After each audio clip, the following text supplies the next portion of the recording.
Cześć, witam Was Energik w ten dość ponury poranek i dzisiaj recenzja Star Wars Battlefront, czyli to już chyba czwarta część Battlefronta. Były dwie, pamiętam, grałem na PC-ta, jedną grałem na PSP, albo i dwie grałem na PSP, teraz nie pamiętam, więc albo czwarta, albo piąta część Battlefronta. Niestety nie pokażę Wam gry, bo dostałem promkę od EA, a ta promka nie wygląda jakoś specjalnie ciekawie, także nie będę jej tutaj wyciągał. Słuchajcie, Star Wars Battlefront to typowa gra sieciowa, gdzie toczymy bitwy na mapach znanych z klasycznej trylogii. I to, co mi się zdecydowanie podobało, to to, że gra jest ukłonem w kierunku graczy, którzy pamiętają klasyczną trylogię, bo do niej właściwie nawiązuje Battlefront i dzięki Bogu, że nie ma tych festyniarskich, badziewiarskich rzeczy z epizodów 1-3. I muszę przyznać, że grając w tą grę poczułem ten klimat klasycznej sagi. I gra stara się naprawdę z ogromnymi... oddaje tą klasyczną trylogię przy użyciu naprawdę niesamowitej, no może nie niesamowitej, ale bardzo dobrej grafiki. Muszę przyznać, że graficznie jest to naprawdę nieźle zrobione i sam klimat tego udziału w takich ogromnych bataliach, które się toczą na powierzchni planety i nad powierzchnią planety, to jest naprawdę niesamowite przeżycie. Gra oferuje niewiele, bo tylko 4 mapy. 3, które znamy z klasycznej trylogii, czyli Tatooine, Hoth i Endor. I każda z tych planż, oprócz tego, że jest dosyć duża, zawiera też mnóstwo fajnych smaczków. Na Tatooine możemy zobaczyć Sandcrawler, na Hoth oczywiście zniszczone AT-AT, gdzieś tam leżące, oraz zwiedzić całą tą bazę. Na Endorze możemy spotkać ewoków, tu jeszcze nie wspomniałem, że na Tatooine możemy zobaczyć też Jałów, którzy w momencie, kiedy się zbliżamy, chowają się do jaskini. Także tych smaczków naprawdę gra oferuje mnóstwo. Niestety gra jest dosyć szybka i na te smaczki często nie ma czasu, aby na nie zerknąć. No właśnie, szybkość gry. I tutaj gra jest zdecydowanie wolniejsza niż na przykład Call of Duty. Ja powiem szczerze, że w Call of Duty grałem na WGW, w tego Black Opsa, tam rozgrywka była bardzo szybka, natomiast Battlefront jest bardziej spokojny. To jest właśnie coś takiego dla mnie, nie dla ludzi za DHD, tylko właśnie, żeby udało się przebiec te 5 metrów bez od razu automatycznego przestrzelenia w czachę przez kogoś z drugiego końca ekranu, i to właśnie mi się bardzo podobało.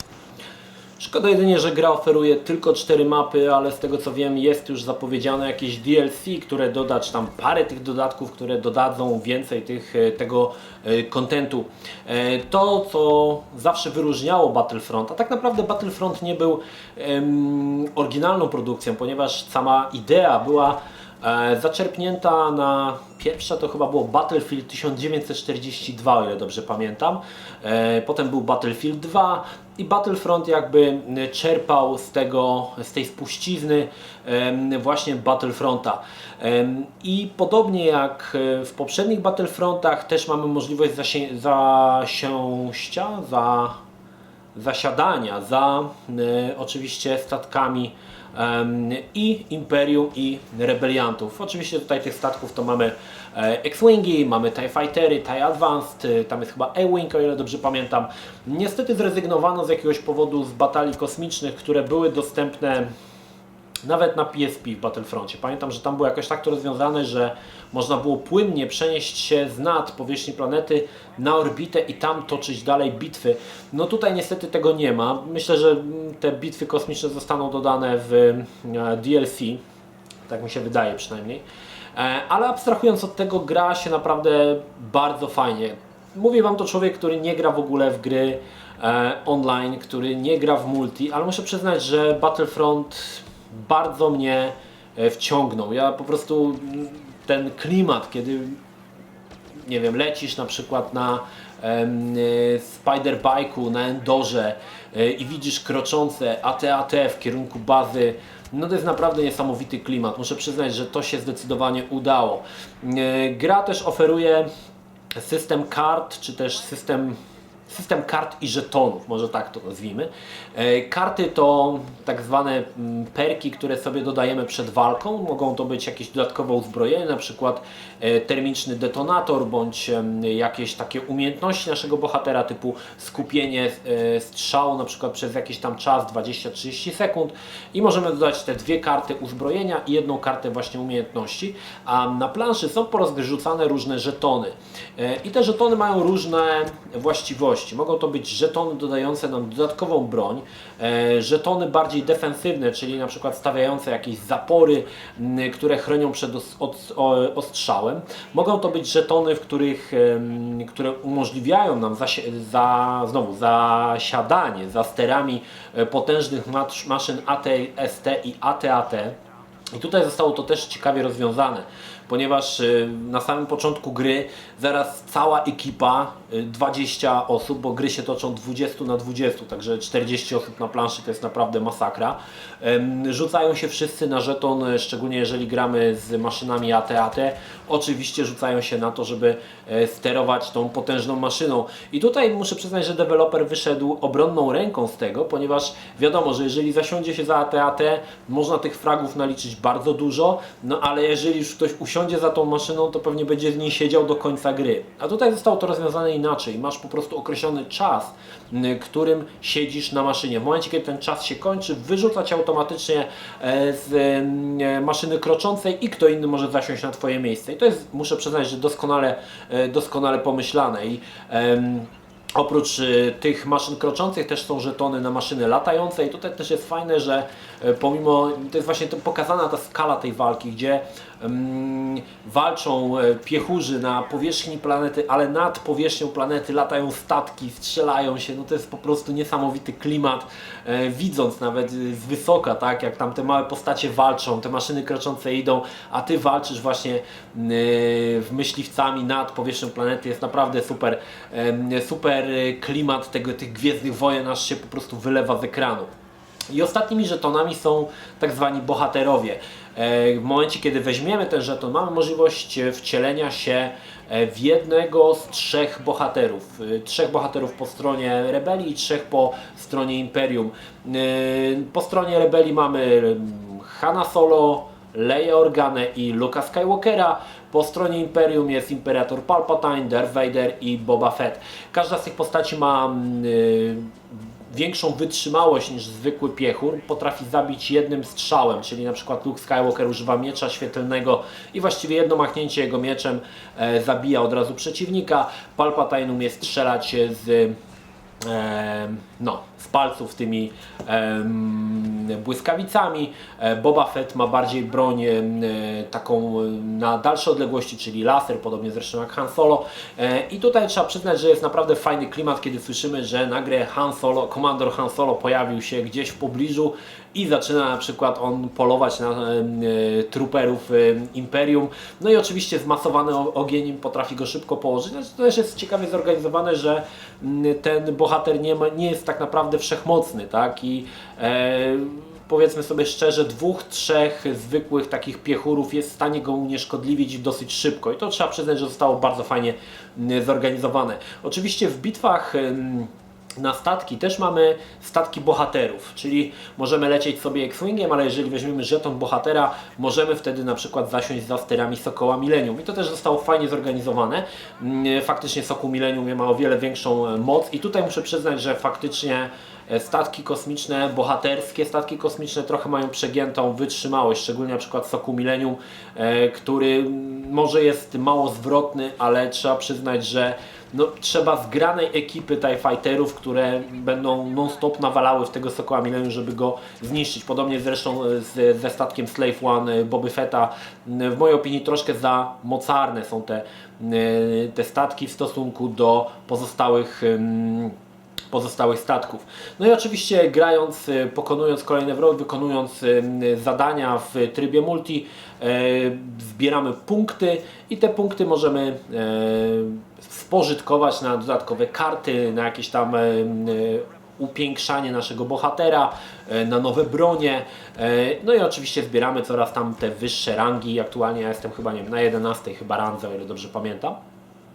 Także gra się bardzo przyjemnie, szczególnie dla osoby, która nie gra w multi i nie jest dobra w te gry, bo ja nie jestem dobry w granie w multi, ale faktycznie jak mam dobrą passę, to mogę być powiedzmy w pierwszej trójce w tabeli. To jest naprawdę fajne uczucie, kiedy czujesz, że jesteś po prostu na tyle dobry, że jesteś w pierwszej trójce i to jest naprawdę spoko uczucie.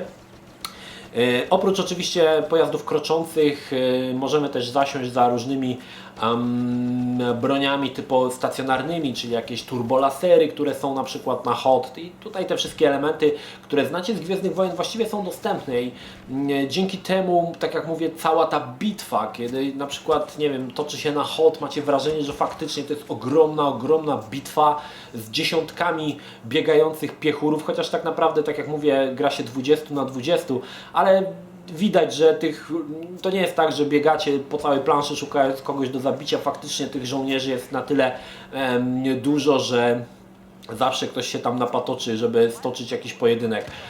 Plansze są bardzo sprytnie skonstruowane i nie ma właściwie takich zakamarków, gdzie można jakoś kampić.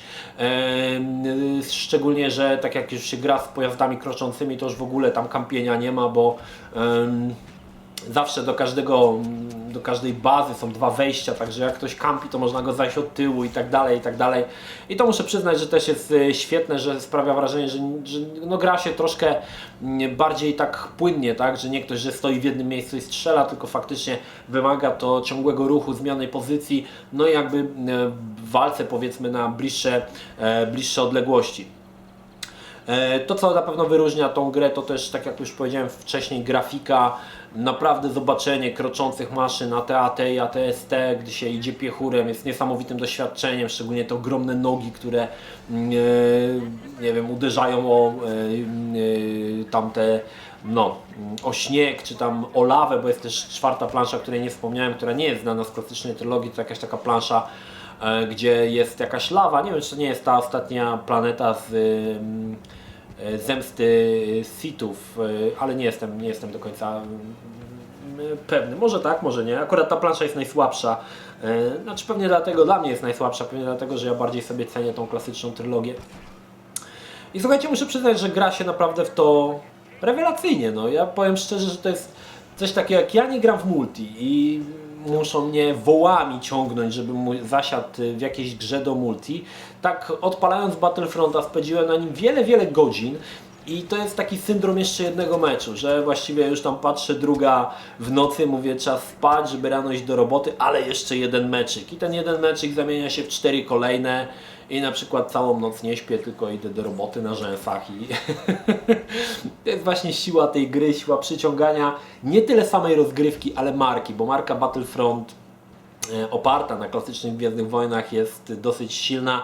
A druga rzecz, myślę, że graczom, fanom Gwiezdnych Wojen bardzo brakuje gier z Gwiezdnych Wojen, bo ostatnią taką, powiedzmy, dobrą grą z Gwiezdnych Wojen, która się pojawiła, to był w sumie Force Unleashed 2 na PlayStation 3 i potem już chyba nic takiego specjalnego się nie pojawiło, poza jakimiś pierdółkami na komórki i urządzenia mobilne, ale takiej prawdziwej z krwi i kości gry to chyba już nie było, także to jest jakby kolejna gra po długim okresie oczekiwania i myślę, że to jest też dlatego, że wygłodniali fani, czekali na tego Battlefronta, że to będzie takie epickie i faktycznie jest epickie. Skala bitew jest naprawdę przeogromna. Jeżeli jednak nie lubicie grać w multi, są też takie tryby, takie jakby misje, gdzie możemy zagrać z jednym lub z dwoma graczami, zasiąść w koopie i skończyć tą grę, znaczy skończyć sobie jakieś tam misje. I to też jest, muszę przyznać, dosyć fajne, bo jeżeli ktoś ma dość zgiełku, hałasu, no to można zagrać z drugą tylko osobą i to też wypadło fajnie. Samych trybów gier jest dosyć sporo. One się tak za bardzo do siebie nie różnią. Mamy tam oczywiście tryb Capture the Flag, poszukiwanie droidów, supremacja, tam jest jeszcze chyba każdy na każdego, czyli typowy deathmatch. Tak, teraz tylko tak z głowy, bo ja mam tam jakieś ulubione dwa tryby i tylko w dwa z nich gram, a tamte tylko tak przetestowałem, zobaczyć z czym to się je. Natomiast są na przykład typowym typowe tryby, gdzie gra się tylko maszynami latającymi. I to też zostało dobrze, że zostało zorganizowane, ponieważ tutaj nie ma właściwie piechurów, tylko walczymy nad powierzchnią planety samymi statkami. To też muszę przyznać, że jest całkiem spoko i też wciąga. To, co zdecydowanie tutaj, tak powiem szczerze, że opieram się na komentarzach, głównie chyba bananowego Janka, który zawsze narzekał na długie respawny w Call of Duty. W Battlefroncie respawny są natychmiastowe. Giniesz i 2 sekundy później już jesteś rzucony z powrotem w wir walki i nie ma tego czekania, tak? Nie wiem, czy to dobrze, czy to źle, bo ja nie gram po multi, także tutaj musicie sami sobie to określić, czy to czekanie w lobby jest dobre czy złe. Natomiast tutaj jest to płynne, tak? Giniesz i od razu się pojawiasz w innym miejscu planszy i już lecisz do bitwy. I to jest też, muszę przyznać, bardzo fajnie zorganizowane. Kolejną rzecz, którą muszę pochwalić, to rewelacyjny matchmaking. Właściwie dołączając się do gry, gra jest znajdywana tak, pyk i już masz. I to taka jest, gdzie jest na przykład 20 na 20, czy też na 19 i ty jesteś 20 i od razu masz pełen komplet.